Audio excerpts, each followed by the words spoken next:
Сәлеметсіздер ме оқушылар? Бүгінгі сабағымыз менің ойыным. Бүгінгі сабақта программалы ойын алаңында цикл, костюм, көріністі пайдаланып, ойын құруды үйренеміз. Алдымен мына сұрақтарға тоқталайық. Еліміздегі сәулет өнерінің туындылары туралы не білесің? Әңгімеле. Ойын сценарий дегеніміз не? Есіңе түсір. Қандай ойын сценарийлерін жоспарлауды үйрендің? Бірінші сурет негізінде қандай ойын идеясын ұсынар едің? Ойыңды ортаға сал. Компьютерлік ойындарды көбіміз ұнатамыз. Мұндай ойындарды өздері құруға әрекет жасайтындар көп. Бұл үшін компьютерлік ойынның ішкі құрылымын қалай жасалғанын білуіміз керек. Компьютерде ойналатын кез келген ойын программаның көмегімен жасалады. Scratch программалау ортасы компьютерде ойын құруды үйрететін алғашқы баспалдақ.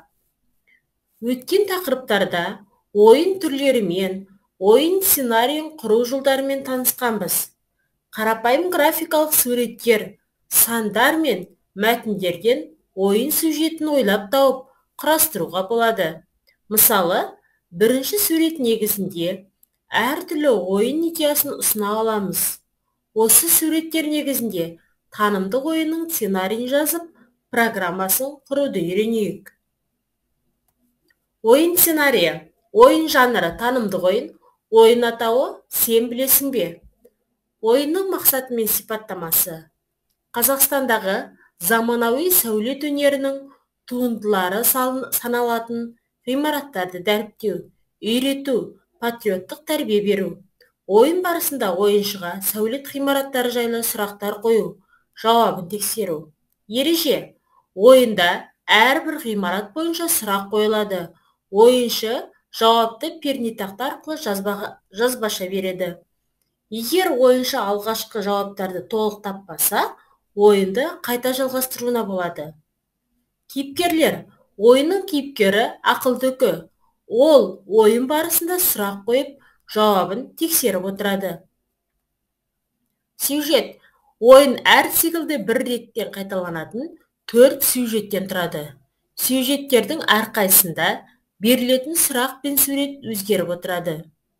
Сценарий: бірінші ойынды бастау, екінші сұрақ қою, ойыншы берген жауаптың дұрыс немесе қате екенін анықтау. Үшінші ойынды қайталау немесе аяқтау. Оқиғаның дамуы: ойын барысында ақылдыкі қоятын сұрақтарын күрделендіріп, дамыта алады. Ойынды бірнеше деңгейге бөліп жасауға болады. Бірінші деңгей – еліміздегі сәулет ғимараттары. Екінші деңгей – еліміздегі тарихи ғимараттар. Үшінші деңгей – әлемдегі ірі сәулет ғимараттары. Ойын алаңы ойын көрінісінде экран бейнеленеді. Оған сурет пен сұрақ жазылады. Программалау тілі Scratch программалау ортасы. Scratch көрініс пен кейіпкерді енгізу ретін екінші суреттен көруге болады. Ойын өтетін орта үшін экран көрінісін таңдаймыз. Үшінші сурет. Ойынға ақылдыкі. Төртінші сурет. Ғимарат. Бесінші сурет. Кейіпкерлерін таңдаймыз. Жобадағы ақылдыкі кейіпкерінің скриптісін 6-шы суреттен, ғимарат кейіпкерінің скриптісін 7-шы суреттен көруге болады.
Орында жобаның бірінші суреттегі сценарийі мен скриптілерін салыстыр.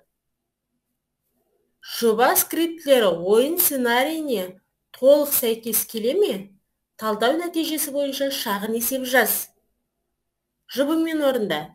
Сен білесің бе ойын жобасының 6-7 суреттердегі скриптілері бойынша төмендегі сұрақтарға жауап жазыңдар. Бірінші, скриптіде цикл блогы қандай қызмет атқарады? Екінші, скриптіде координаталар не үшін қолданылған? Ребусты шешіңдер. Сен білесің бе ойында ойыншыға 4 сұрақ қойылады.